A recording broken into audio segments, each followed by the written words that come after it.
After one of the worst years in living memory for livestock farmers, with poor harvests, TB and some of the worst weather seen, most would have been hoping for a better start to 2013.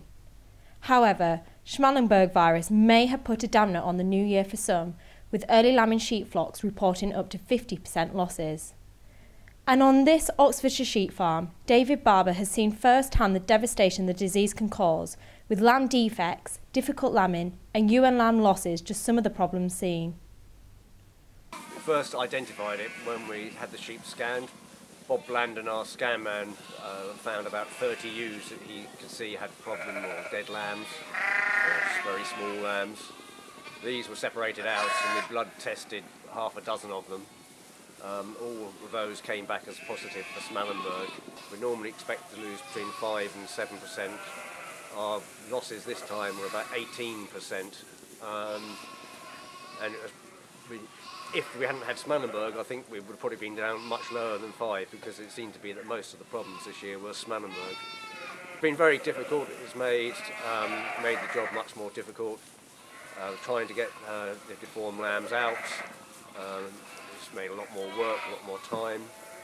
It's bad enough with the ones that are dead, but sometimes you'll have lambs that are born alive and apparently okay. You only realise a few hours later that maybe they're not right in the head, or they can't stand up properly. It just makes a lot more work trying to foster lambs and all those sort of things. Lambs here, we normally market lambs, they average about £90 a head, because we're selling them in the Eastern trade.